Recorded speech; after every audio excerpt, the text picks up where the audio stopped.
네, 안녕하십니까. 우리가 현재 행정소송법을 하고 있는 중입니다. 660페이지 아래 이제 공동소송이라고 되어 있는데요.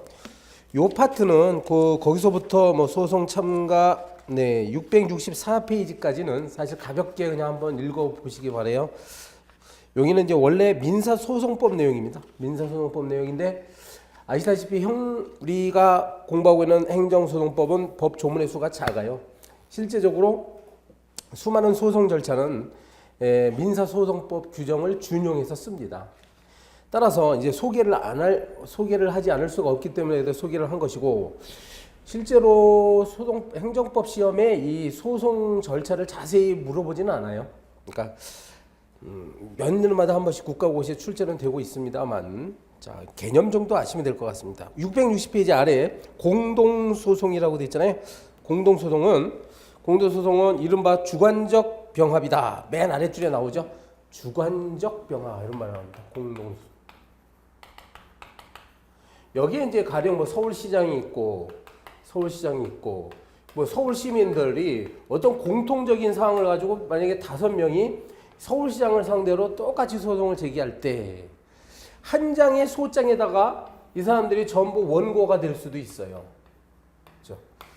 공통적인 사항에 대해서 원래는 5명이 각각 소장을 제기해서 제출을 해야 되는 것이지만 공통적인 사항이니까 별도로 진행하지 않고, 그러니까 하나의 재판부에서 같이 재판을 받아도 되지 않겠어요? 그게 더 판결에 모순을 방지할 수 있는 장점이 있습니다. 그래서 우리 민사소송법은 이렇게 공동소송제도를 인정했고, 행정소송에서도 이런 식의 소송이 가능합니다. 그렇게만 알고 계시면 돼요. 그리고 이제 당사자 변경 나오는데요. 이 사람들이 당사자예요. 소송에 있어서 원고와 피고가 되는 사람들을 우리가 당사자라 이렇게 얘기하죠. 그럼 처음에 소송이 진행될 때는 이 사람들이 당사자였는데 어떤 이유로 서울시장이 아니라 뭐 종로구청장이 갑자기 당사자가 될 수도 있어요. 어떤 경우에 그런가 봅시다. 그 다음에 여기에 원고가 달라질 수도 있단 말이에요. 소송 승계라고 나오죠, 제목이에요. 자, 소송이 진행 중인데 계속 중에 원고가 사망했다. 제가 참고로요, 소송 계속할 때 그 계속이란 말이 여러분이 알고 있는 일상 용어로서의 계속이 아닙니다. 영어로 뭐 continue, 계속되다 그럴 때 쓰는 계속이 아니에요. 요거는 소송에 붙여졌다 그 뜻이에요. 소송에 붙여져 있는 중에 원고가 사망하거나 법인의 합병 등으로 인해서 소송물인 권리나 법률관계 변동이 생기게 된다. 그럼 뭔가 그 새로운 제3자가 나타나서 이런 소송의 지위, 원고의 지위를 이어받는다 그 뜻이에요. 예컨대 과세처분 소송 중에 원고가 사망하면 원고의 모든 권리와 의무는 상속인이 상속받으니까 상속인이 새로운 원고가 된다는 얘기죠. 이런 것이 의미가 있는 것은, 만약에 승계 제도를 인정하지 않을 때는 그 상속인들이 다시 처음부터 소송을 다시 제기해야 되는데, 그럼 번거롭죠. 그러니까 기존에 이어졌던 재판 소송 절차를 그대로 이어받는다는 의미가 있어요. 괄호 2번에 피고 경정 나오는데, 경정이라는 건 원래 뭘 고친다 그 뜻이지. 피고로 누군가를 지정했는데, 저기 뭐 서울시장을 피고로 지정했는데 나중에 알고 보니까 정확한 피고가 아니었던 것이야. 그래서 다른 자를 피고로 바꾸는데 큰 실수가 없는 한 그냥 소송 진행 중에 살짝 피고의 이름만 바꿔도 되는 것으로 허용하는 제도입니다. 이건 만약에요, 또 피고 경정 제도를 인정하지 않게 되면 처음부터 다시 소장을 만들어서 그다음에 관할 법원을 정한 다음에 다시 소송 제기하게 되면 또 인지대도 내야 되고 굉장히 불편합니다. 그렇기 때문에 기존에 진행되는 과정 중에서 피고를 살짝 바꾼다는 얘기예요. 거기 동그라미 2번. 근데 아무 때나 허용되는 것이 아니라 허용되는 경우가 아니죠. 피고를 잘못 지정했을 때, 그다음에 행정청의 권한 변경이 있을 때 등등입니다. 이것도 그러니까 한번 읽어보세요. 허가사항이란 거 정도 알아두세요. 피고 경정은 법원의 허가입니다. 허가를 받아야만 됩니다. 그 다음 662페이지의 소송 참가도 마찬가지인데, 소송 참가. 이거는 이제 소송 참가. 그럼 여기에 피고가 있고, 가령 뭐 서울시장이 있는 거예요. 서울시장이 피고다. 그다음에 이제 원고 갑이라는 사람이 원고가 돼서 피고를 상대로 무슨 처분의 취소송을 제기하고 있었는데 요 소송과 이해관계에 있는 제3자 을이라는 사람이 있으면 이 사람이 이 소송에 참가한다는 얘기입니다. 왜냐하면 이 갑과 을의 권리 의무 관계가 서로 연결되어 있기 때문에 갑이 만약에 이 소송에서 승소를 하면 을이 큰 피해를 입는다거나 하는 경우가 있을 수 있어. 따라서 이 재판이 진행되는 것을 그냥 두고 있다가는 이 을 입장에서 자기에게 큰 피해가 있을 것 같으면 나도 끼어들겠다 이거야. 나도 재판받게 해달라. 그래서 이 소송 과정에서 충분히 이 사람도 판사한테 충분히 자기의 권리를 주장할 수 있도록 만든 제도가 소송 참가 제도입니다. 그렇죠? 읽어보면 소송의 제3자가 법률상의 지위를 보호하기 위하여 계속적인 타인 간의 소송에 참가하는 것이죠. 이것도 역시 민사소송법상 규정이고 우리 행정소송에서도 이걸 부정할 이유가 없어. 그래서 이제 참가를 인정한다 이렇게 하는 거예요. 여기 크게 제목을 보면 괄호 2번에서 제3자의 소송 참가가 있죠. 저렇게 을이라는 제3자가 참가할 수가 있어요. 그러니까 이 사건의 이해관계자입니다. 그 오른쪽 페이지 아래 보면 괄호 3번 다른 행정청의 소송 참가 이렇게 돼 있죠. 마찬가지예요. 이번에는 이 사람이 서울시장이었으면 뭐 인천시장이 혹시 이 사건에 관계가 있다 그럼 인천시장이라는 행정청도 소송에 참가할 수 있는 거예요. 요거는 다만 이제 행정청의 신청 또는 직권에 의해서 결정으로서 참가시킬 수 있다. 이렇게 되십니다. 개념을 그렇게 아시면 되겠습니다. 다음 페이지에 가고 여러분은 이제 행정사 시험을 보시잖아요. 아쉬운 일이지만 행정사는 아직 소송 업무를 대리하고 있지는 않습니다. 그렇죠? 장차 나중에 법이 뭐 개정되면 어떨지 모르겠지만 그래서 이제 소송 절차 자체를 그렇게 물어보지는 않을 거예요. 그 다음에 그러나 664페이지 아래 지금부터 하는 거는 뭐 행정사 시험에서도 아주 중요합니다. 네, 지금부터 하는 거는 기본적인 거 소송에서 절차 자체가 아니라 과연 소송을 제기할 수 있는 요건을 갖추었느냐의 문제이기 때문에 이제 봐야 돼요. 협의의 소의 이익 요건 앞에다 굳이 협의라고 쓴 이유는 좁은 의미의 소의 이익이다. 그러니까 본래적 의미. 우리가 소의 이익 할 때는 본래적 의미의 소의 이익을 지금 한다는 것이고 그럼 넓은 의미의 소의 이익에는 광의에는요. 참고로 광의 여기에는 원고 적격도 들어갑니다. 원고 적격 플러스 여기서 말하는 협의의 소의 이익을 말하는 거죠. 넓은 의미에서. 원고 적격은 지난주에 배웠어요. 그러면 우리 행정소송법에는 원고 적격을 어떻게 표현하고 있죠? 지금 취소 소송이니까 취소 또는 변경을 구할 네, 법률상 이익 있는 자 이렇게 표현하고 있잖아요. 우리 법에. 그래서 법률상 이익 있는 자가 소송을 제기합니다. 왜냐하면 이 사람도 일종의 소의 이익, 넓은 의미에 있어서 이 소송을 통해서 얻을 수 있는 이익이 있기 때문에 그런 거예요. 근데 여기서 말하는 건 지금 보는 건 이게 아니라 이거예요. 이렇게 하시고. 그럼 좁은 의미의 소의 이익이란 뭐냐? 다른 말로 권리 보호의 필요성 이렇게도 해석이 됩니다. 그러니까 소송을 통해서 이 사람이 소송을 통해서 보호받을 수 있는 권리가 있느냐 이겁니다.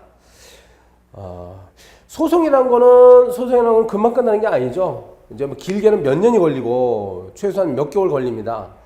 그러면 소송 과정 속에 이 법원도 열심히 노력해야 되고요. 막 당사자들이 매달려가지고 열심히 막 공방을 거듭해서 이제 재판이 끝났어. 판결이 딱 끝났어. 근데 도대체 판결이라는 것이 누구에게도 아무런 이익이 없는 경우가 있을 수 있습니다. 그러니까 이 재판을 왜 이렇게 어렵게 했을까라는 의문이 들 정도로 판결을 통해서 보호받는 권리가 도대체 뭐냐. 네. 이런 게 의문이 들 수 있는 상황이 있단 말이야. 이런 상황이라면 재판을 할 이유가 없죠. 따라서 이 경우가 바로 좁은 의미의 소의 이익이 없다라고 얘기하는 거예요. 그죠? 재판을 통해서 보호받을 수 있는 권리가 있느냐 없느냐 문제입니다. 실제로 과연 그게 뭐냐? 실제 사례를 봐야 돼요. 이런 경우가 있기 때문에 그렇습니다. 665페이지에 자 구체적 사례 보시면 여기 보시면 첫 번째 1번, 괄호 1번. 원상 회복이, 그렇지? 원상 회복이 불가능한 경우 이렇게 돼 있잖아요. 소송을 통해서 원상을 회복, 소송의 목적은 바로 내가 피해받기 전의 상황으로 되돌리고자 하는 건데 그게 원상 회복이죠.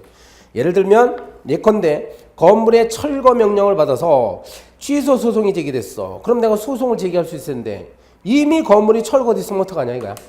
그러면 철거 명령을 취소받아봐도, 그죠? 철거 명령에 대해서 소송 제기해서 철거 명령이 취소된다 하더라도 이미 건물은 철거되었잖아요. 그리고 이 경우에 내 집회 신고를 했더니 집회 신고를 했더니 거부당했어. 그래서요. 근데 이제 행사일자가 이미 지나가 버렸습니다. 원래 예정된 행사를 지나갔어. 그럼 이제 와서 집회 불허가 처분에 대해서 취소를 구해봐야, 재판에서 승소해봐야 무슨 이익이 있느냐 이거예요. 그렇죠? 이런 경우가 있습니다.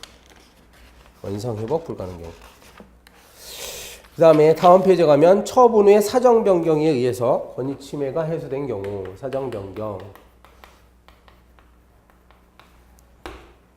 예를 들어서 내가 국가고시 시험에 응시했는데 이상한 이유로, 납득할 수 없는 이유로 불합격 처분을 받았어요. 그래서 소송을 제기했죠. 불합격 처분을 취소해달라 소송 제기했는데 다행히도 다음 해에 그 당해 시험, 그 똑같은 시험에 내가 합격을 해버렸네. 그럼 합격했으면 좋은 거지. 그 기존에 그 전년도에 불합격했던 것을 승소 판결을 받아서 무슨 이유가 있겠습니까? 어떤 이득이 있겠어? 그 내용이에요. 그지? 그러면 사정 변경이 일어났다는 얘기입니다. 그다음에 괄호 3번은 뭐 이유 부분의 판단에만 불복이 있다. 소송이라는 것은 이렇게 이루어지죠. 이 소송이라는 것은요, 이게 주문이 있는 것이고, 그러니까 판결의 결론입니다. 결론. 행정소송에서는 이 결론이라는 것이 뭐예요? 이것이 뭐 위법하다, 적법하다 이거지. 위법하다 또는 적법하다 이런 이야기인데, 이러한 주문, 결론을 내리는데 필요한 이유가 또 있습니다. 그러면 주문에 대해서는 내가 뭐 원하는 대로 판결을 받았어. 내가 받았어. 근데 이유를 읽어보니까 좀 마땅치가 않아. 그렇다고 해서 이유 중에 하나를 딱 잡아가지고, 네. 이게 잘못된 이유니까 내가 재판을 걸어야겠다. 또는 항소를 해야겠다. 이거 안 받아줍니다. 그렇죠? 이유가 틀린다 하더라도 내가 원하는 판결을 얻었기 때문에 안 받아준다는 거야. 그리고 괄호 4번 처분의 효력이 소멸했다 이런 말 나오죠? 네, 처분의 효력이 소멸했다 이겁니다. 이런 거. 예를 들어서 이 시점에 2개월 영업 정지 처분을 받았어. 정지 처분. 내가 가게를 열고 있는데 뭘 잘못해가지고 영업 정지 처분 받았어. 근데 처분이 좀 위법한 것 같아. 너무 부당해. 너무 나한테 가혹하다. 그래서 소송을 제기하는데 이미 2개월이 지난 거예요. 그렇지? 이미 2개월이 지났어. 2개월이 지났는데 이 시점에서 내가 소송을 제기하더라도 소제기 하면은 이거요 어떻게 됩니까? 각하당합니다. 네, 법원에서 이 소송을 받아주지 않는다는 얘기야. 그 이유가 뭡니까? 이미 2개월 지났잖아요. 영업을 못한 시간은 끝났어. 이제 와서 승소해봐야 이거를 취소시켜서 얻을 수 있는 이익이 없다라고 하는 거예요.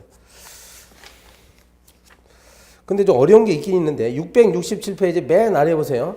맨 아래 보면 효력이 소멸한 거 있죠. 여기에 대한 예외가 좀 있습니다. 예외. 네. 그 맨 아래 보세요. 그죠? 667페이지 맨 아래. 뭐 반복될 가능성이 있다. 반복. 위법한 어떤 처분이 앞으로도 계속 반복될 가능성이 있다. 그럼 난 이번에 확실히 승소 판결을 받아볼 필요가 있겠습니다. 그래서 행정청이 그러한 행위를 반복하지 않도록. 그 다음 페이지 가면 가중적 제재 처분 이런 표현 나올 거예요. 다음 페이지 넘기면 가중적 제재 처분. 그래서 어떤 그 법을 보면 무슨 세모라는 행위에 대해서 이걸 1차 위반하면, 그러니까 한 번 잘못하면 영업정지 2개월. 그 다음에 2차 잘못하면 영업정지 6개월. 그래서 세 번째 또 거듭 잘못하면 아예 영업 허가를 취소시켜버린다. 이렇게 되는 경우가 있어. 그럼 만약에 이게 이제 세모라는 어떤 행위를 해서 2개월 정지 처분 받았으면요. 비록 2개월이 지났다 하더라도 혹시 나중에 또다시 내가 행위를 저질렀을 때는 가중적으로 처분받거든. 네. 그렇기 때문에 이때는 비록 2개월이 지났다 하더라도 요 2개월 영업정지 처분에 대해서 취소 판결을 받을 이익이 생겼습니다. 요건 이제 예외예요.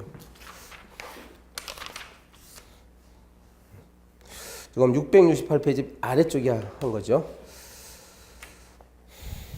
오른쪽 페이지에 가 있습니다. 669페이지에 괄호 5번 기타. 5번 기타. 자, 며칠 전에 우리 학원 홈페이지에 어느 분이 이제 질문하셔가지고 대답을 했는데, 요 행정법 강좌를 들으시는 분이에요. 그래서 이제 다른 분한테도 공통적인 사항이라 잠깐 말씀드리면, 그분 질문의 요지는 이거죠.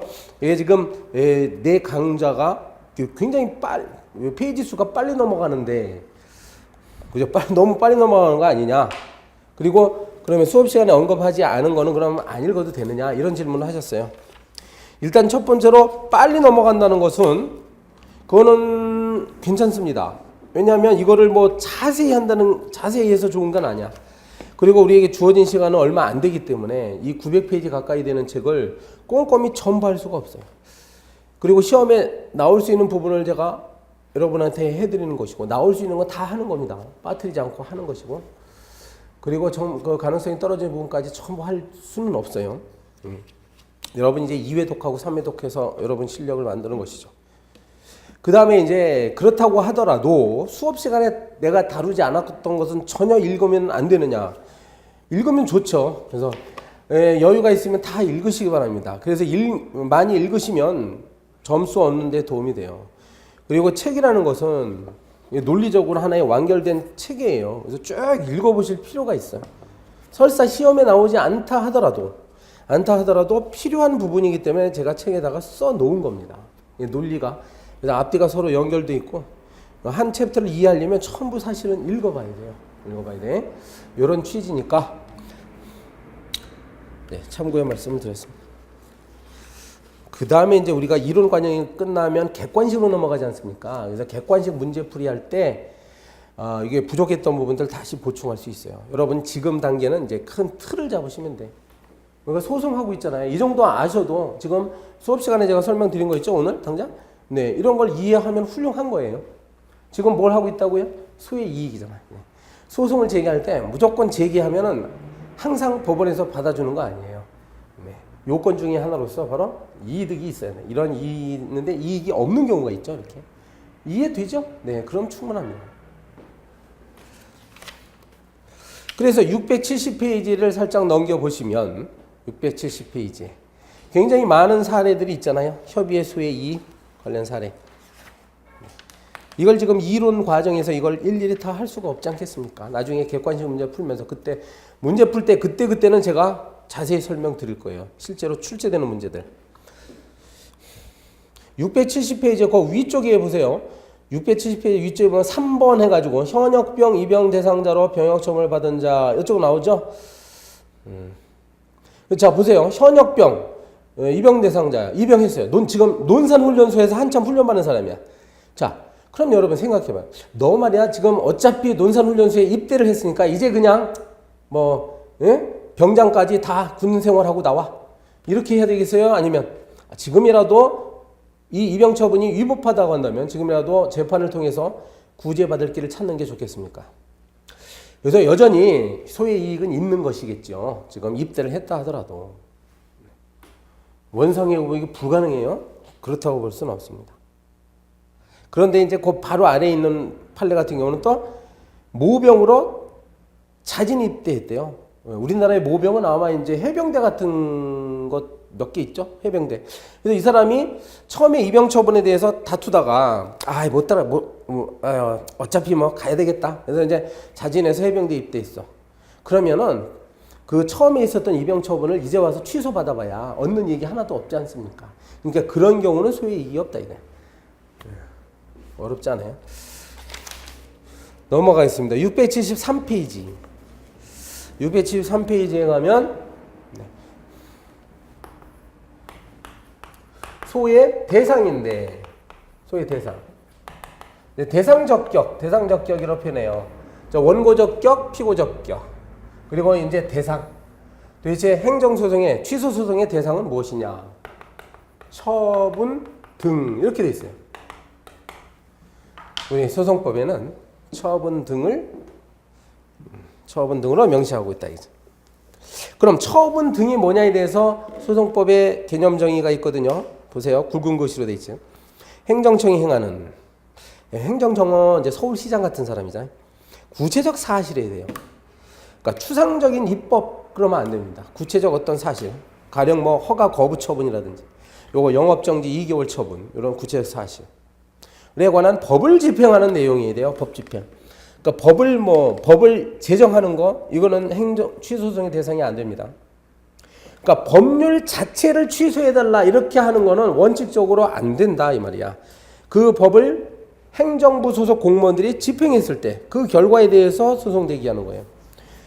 그리고 법을 집행한다 하더라도 이것이 공권력을 행사하는 것이어야 돼요. 국가가 국민에게 권력을 행사하는 그런 내용이지, 뭐 계약이다. 이제 공법상 계약 배웠잖아요. 그럼 공법상 계약을 취소해달라 이렇게 취소소송을 제기할 수는 없어요. 우리가 배우는데 공법상 계약에 문제점이 있으면 이른바 당사자 소송이라는 제도가 따로 있습니다. 거기로 가야지 지금 하고 있는 취소소송으로 가는 게 아닙니다. 거부와 거부처분, 여기죠? 거부처분. 그리고 그 밖에 이에 준하는 행정작용. 그 요놈의 그 표현 방법이 있죠. 이에 준하는 이렇게 돼 있어 법률에는. 도대체 이게 무슨 뜻이냐? 이에 준하는. 따라서 이제 보겠습니다만 엄청나게 많은 판례들이 또 여기 있습니다. 네. 우리 법률에 소송법에는 그냥 이에 준하나 이렇게 돼 있어. 그러니까 구체적인 사건이 발생했을 때 이것이 과연 처분 등에 해당하느냐가 문제가 되고요. 그래서 수많은 판례들이 현재 나와 있습니다. 시험 문제에서는 바로 그런 걸 물어봐요. 다음 중 판례가 취소소송의 대상인 처분으로 본 것을 한번 찾아봐라 이렇게 나옵니다. 일단 다음 페이지 가시면 674페이지에 처분의 개념이 이제 상세히 소개가 되고 있습니다. 거기 그 가운데 표가 있는데 표에 굵은 것이 두 개가 보입니다. 가운데 쟁송법적 개념설. 자, 쟁송법적 개념설 밑에 동그라미 1번에서 의 행정쟁송법상 처분 개념은 실제법상 행정행위 개념보다는 넓은 독자적인 개념으로 보는 견해다. 자, 이렇게 처분 등이라고 그랬는데요. 벤 다이어그램으로 그리면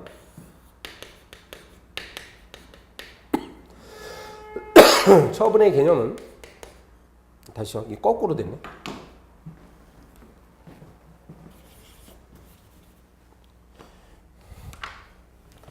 우리가 예전에 여러분 저하고 같이 배웠던 행정행위라는 개념이 있죠. 행정행위. 뭐 각종 인가, 허가, 대리 이런 것이 행정행위입니다. 근데 지금 이 소송법에서 배우는 처분 등은 행정행위뿐만 아니라 행정행위가 아닌 어떤 다른 것들도 있을 수 있다는 얘기입니다. 행정기관이 하는 행위들이 전부 행정행위는 아니에요.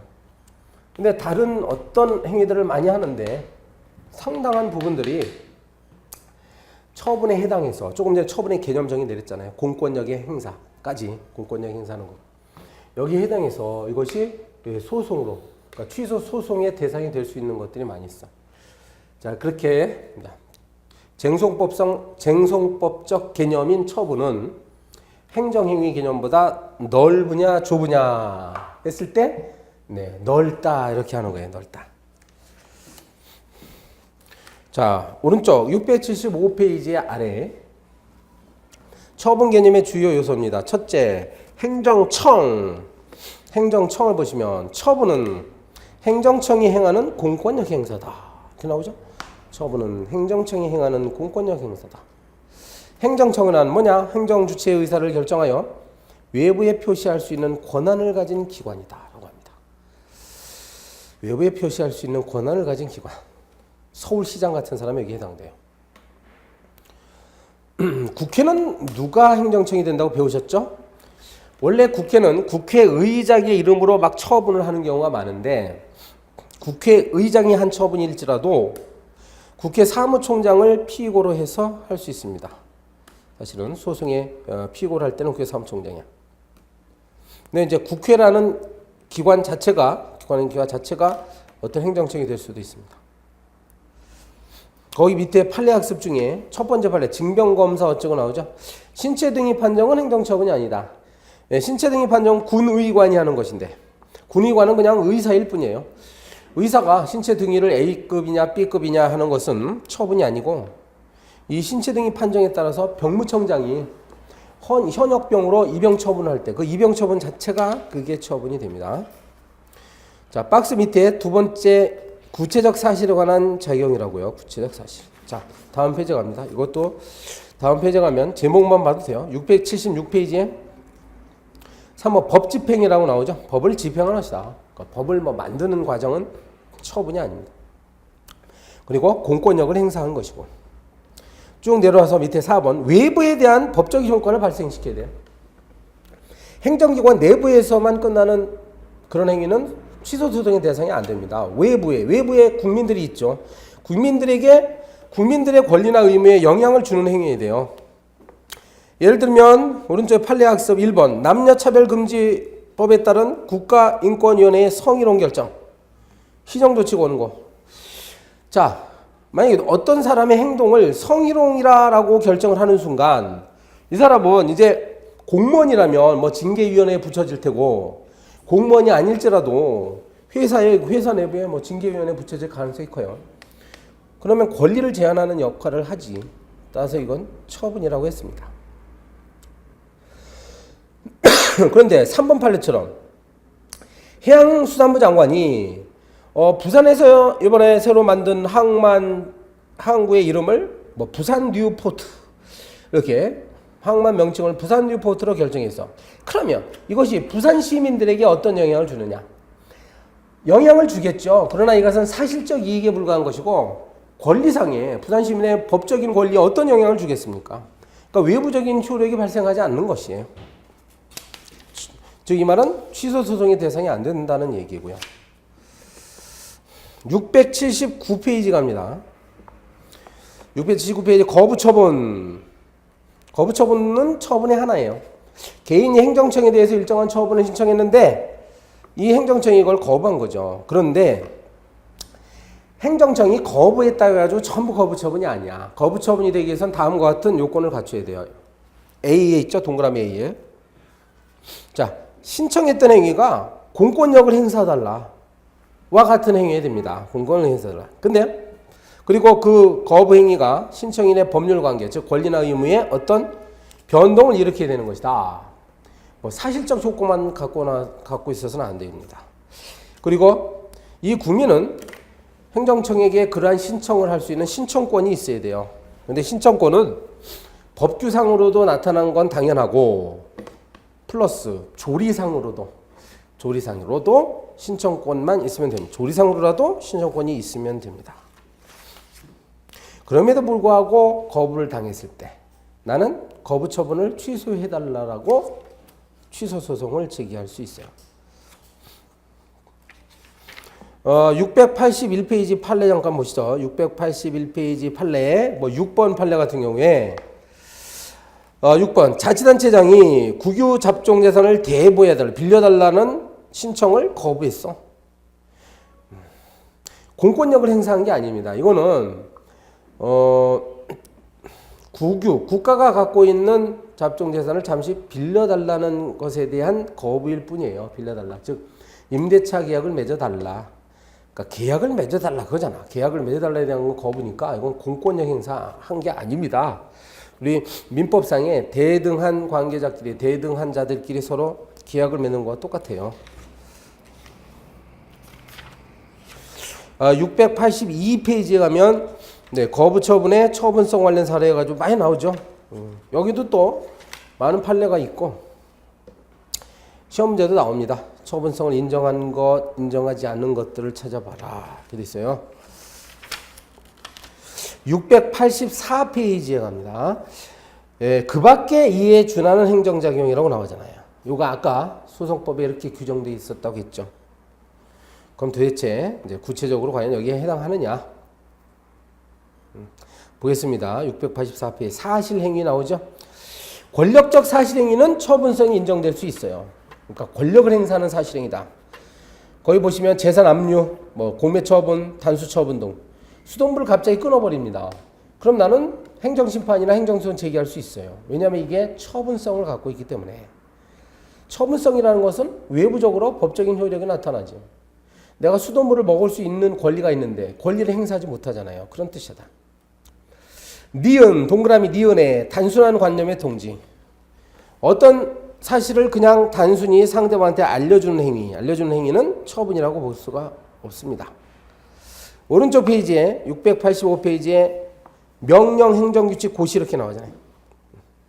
이런 것들은 추상적인 행위지, 추상적인 어떤 규범이기 때문에 이거는 처분이 아닙니다. 그런데요, 그 판례학습에서 위에 두 번째 줄 보세요. 니은, 동그라미 니은을 보세요. 고시가 원래 일반적 추상적인 규범에 불과한데 만일 다른 집행행위 매개 없이 그 자체로서 국민의 권리 의무에 직접 작용을 하면 이때는 행정처분에 해당합니다. 이게 판례 입장이에요. 요 밑에 보시면 조례, 판례학습 중에 조례 이야기가 나와요. 바로 이게 뭐 두밀분교 폐지 조례안 이런 거죠. 조례 자체가 시민들에게 영향을 주면 직접 권리에 작용하면 취소 소송의 대상이 됩니다. 686페이지 의회 의결. 네, 의회의 의결 자체는 원래 처분이 아니죠. 의회 의결은 합성 행위에 해당하는데 때로는 처분으로 인정되는 경우가 있습니다. 자, 지방의회 의원의 제명 징계 의결, 그다음에 의장 선거 이런 건 처분으로 보아서 만약에 여기에 절차상 위법이 있다 하면은 피해자는 행정소송을 제기할 수 있어요. 괄호 4번 행정계획. 자, 이거 다 배운 거예요. 행정계획의 종류가 워낙에 많기 때문에 그 중에 재산권 같은 데 영향을 미치는, 재산권에 직접 영향을 주는 경우는 처분일 수 있고, 뭐 도시기본계획 같이 기본 방침만 정했을 뿐일 때는 또 처분이 아니었죠. 그 다음에 밑에 5번 부관. 네. 부관의 경우도 배웠어요. 독립적인 처분성을 갖는 거 딱 하나 있었죠. 부관 중에 부담. 네. 부담은 처분성이 있기 때문에 부담이 위법하면 부담만 취소해달라는 쟁송을 제기할 수 있었습니다. 부담이 아닌 다른 부관들은 전체, 행정행위 전체, 부관을 포함한 행정행위 전체를 대상으로 해야 돼요. 오른쪽에 동그라미 6번에 주은법률행위적 행정행위. 예를 들어서 뭐 공증에 속하는 가옥대장, 토지대장, 임야대장 등에 이제 등재하는 행위. 이게 공증이라고 해가지고 예전에는 그냥 사실적 효력만 인정했었습니다. 지금 변경된 판례에 따르면 밑에 판례학습처럼요. 네. 이것도 재산권에 영향을 준다 해가지고 처분으로 봅니다. 그 다음에 동그라미 7번 신고의 수리 거부 행위. 이것도 배우셨죠? 신고를 크게 자체완성적 신고와 행위요건적 신고로 나누는데 거부했을 때 수리를 거부한다는 것은 행위요건적 신고의 경우에만 처분으로 보고 자체완성적 신고에 대해서는 처분성이 인정이 안 된다는 것이었어. 다음 페이지 가면 동그라미 8번 사법행위 나오죠. 그 사자가 사사로울 사자잖아요. 따라서 이것은 처분이 아닙니다. 국유임야 대부행위, 뭐 입찰보증금, 국고기소조치 이거 다 민사관계로 해결했어요. 그리고 동그라미 9번 내부적 행위. 자, 내부적 행위는 아니라고요. 원칙적으로. 그러니까 외부적으로 무슨 법적 효력이 있어야 되는데 행정기관 내부에만 벌어지는 거는 행정처분이 아니에요. 다만 쭉 아래에 동그라미 미음의 특별권력관계. 예전에는 처분성을 인정하지 않았는데 요즘 판례의 경향은 인정하기 시작했다고 했죠. 그래서 특별권력관계 내부를 할지라도 위법부당한 처분에 대해서 처분성이 인정되면 쟁송을 통해서 다툴 수가 있습니다. 690페이지 보세요. 690페이지에 10번 경고 나오는데 경고. 단순한 어떤 경고, 뭐 위헌 표지판 같은 경우는 당연히 사실행위에 불과한데 대집행위에 대한 계고나 징계에 대한 경고 이런 것들은 처분성을 인정했습니다. 판례에 보면 공무원에 대한 불문경고 사건이 있어. 거기 박스 바로 윗줄에 나오죠. 불문경고의 처분성을 인정했다. 왜 그런지 아세요? 공무원에 대해서 불문경고했다는 얘기는 징계를 때리지는 않았지만 경고만 한다는 뜻이에요. 그런데 이 제도에 따르면요, 불문 경고 받으면 인사기록 카드에 기록됩니다. 그리고 한 2년인가 이동안에는 승진을 또 못해요. 뭐 아주 잘한 일이 있어도 표창도 못 받습니다. 자, 그러면은 여기에 좀 권리를 제한하는 거니까 처분성을 인정했어. 뭐 계속 되는데 중요한 것들 다 한 것 같아요. 나머지 확약, 공지, 시가 결정 넘어가겠습니다.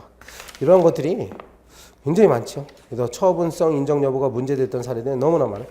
지금 693페이지의 아래에 보세요. 693페이지 아래에 처분에 관한 사례 모음 해가지고 지금 뭐 굉장히 많아죠. 네, 처분성 인정한 사례, 처분성을 부정한 사례. 우리 시험에 행정사 시험에 무엇이 출제될지 모르겠어요. 저도. 근데 여러분 공부를 많이 하다 보면 이제 감이 잡힙니다. 그래서 이제 잘 유출을 해서 할 수밖에 없습니다. 700페이지로 넘어갑니다. 700페이지. 재결이라고 되어 있어요. 우리가 현재 지금 뭘 하고 있는 중인고 하니 소의 대상 적격을 하고 있는 거예요. 취소소의 대상이 되느냐 안 되느냐. 여기서 이제 재결을 얘기하고 있는 거예요. 재결. 재결은 뭔고 하니. 자, 보겠습니다. 재결이 여기서 나오는 얘기입니까? 행정심판의 결론이 재결이죠. 그럼 우리가 이제 명칭을 이렇게 붙일 거예요. 원처분이다. 예를 들어서 영업정지처분, 정지처분 3개월. 이게 원처분이에요. 근데 내가 너무 억울해. 그러면 행정심판을 제기하죠. 네. 행정심판을 딱 청구한다고 하죠. 행정심판은 청구하면 행정심판이 열려요. 그래서 그 결론에 해당하는 것이 재결이지. 근데 재결 받아보니까 여전히 뭐 영업정지 3개월 그대로 있네. 그러면은 이때는 이제 소송을 제기해야 될 텐데 행정소송 제기할 때 대상이 되는 게 뭐냐? 바로 원처분입니다. 그래서 소의 대상이 되는 것은 바로 원처분이지 재결은 아니라는 것이야. 이게 바로 원처분주의입니다. 책에 나오죠. 원처분주의 제목에 원처분주의. 재결주의가 아닙니다. 이건 우리 행정소송법이 그렇게 정한 거예요. 이 말은 행정소송을 제기하면 소송을 제기 소장에다가 이 소 제기할 때 소장에다 뭘 취소해달라고 뭘 청구를 해야 되는데 그때 요걸 취소해달라고 청구하는 거다 이 말이에요. 요거. 별건 아니에요. 그지? 원처분주의다. 기억하시면 되고. 다만 예외가 있죠.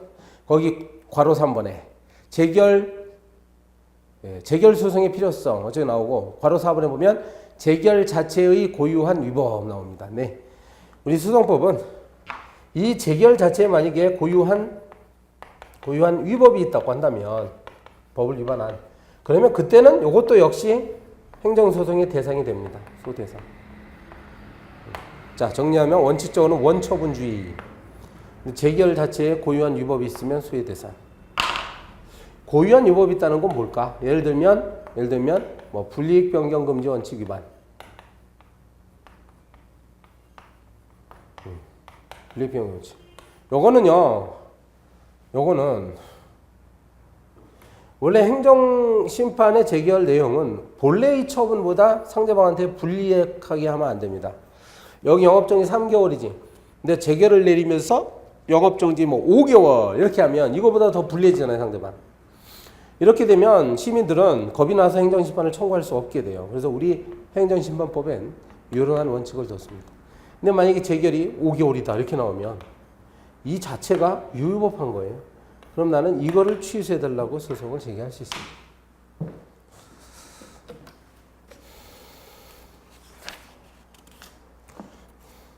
자, 702페이지로 가겠습니다. 702페이지. 우리가 계속 소송 제기 요건을 공부하고 있는 중이에요. 요건. 그동안 했던 게 뭐죠? 지금까지 배웠던 소송 제기의 요건, 취소소송 제기할 때는 원고 적격, 피고 적격, 그리고 협의의 소의 그리고 대상 적격까지 했잖아요. 자, 계속되는 거예요. 702페이지 아래에 보면 소장이라고 나옵니다. 이 소송법이 정하고 있는 그 형식에 맞춰서 소장을 잘 써내야지. 소장에는 당사자 들어가 있어야 되고 법정 대리인 있으면 대리인. 청구의 취지는 왜 소송을 제기하는지 그 결론을 먼저 밝혀야 됩니다. 저 처분을 취소해 주세요. 이게 취지야. 그리고 왜 이렇게 주장하는지에 대한 청구 원인을 기재해야 됩니다. 703페이지 위에 제소기간도 소송 요건이에요. 이른바 불가쟁력을 배우셨죠? 불가쟁력. 처분이 있게 되면 일정한 기간이 지나기 전에 소송을 제기해야지. 그 기간이 지나면 확정돼 버립니다. 더 이상 다툴 수 없게 돼요. 이걸 불가쟁력이라고 했잖아. 우리 행정소송법은 91년으로 취소소송의 경우는요, 처분이 있음을 안 날로부터 90일이어야 돼. 그 고지서를 받은 날이 안 날이지. 90일. 그리고 설사 몰랐다 하더라도 처분이 있은 날로부터 1년이 지나면 처리를 못합니다. 소송을 제기 못합니다. 거기 조금 몇 개 보시면 동그라미 3번, 가운데 동그라미 3번 불변기간이라고 나오죠. 네, 불변기간, 그 처분이 있음을 안 날로부터 90일. 90일의 기간이라는 건 불변기간을 합니다. 불변기간은 이걸 법원이 함부로 느리거나 줄일 수 없다는 거야. 이 말은 처분이 있으면 안 날로부터 90일이 지나는 순간 뭐 세상 없어도 이거는 소송은 이제 확정됩니다. 자, 더 이상 다툴 수가 없게 됩니다. 그리고 괄호 2번 밑에 처분이 있은 날부터 1년이에요. 있은 날부터 1년이다. 다음 페이지 가시면 그래서 이 안 날, 있은 날 이렇게 나왔죠. 그럼 안 날과 있은 날 중에 먼저 어느 하나라도 먼저 지나가 버리면 경과하면 더 이상 소송 제기 못합니다. 그런 내용이죠. 자, 704페이지 맨 아래, 704페이지 아래 행정심판의 전치라고 나오는데 이것도 역시 소송의 요건 중에 하나일 수 있어요. 여러분 아까 요 그림에서는 지금 행정소송을 제기하기 전에 행정심판 절차가 있었죠. 그러면 요 전치라고 할 때 전체가 앞전자야. 따라서 행정심판은 행정소송의 앞에 위치한다 그거거든요.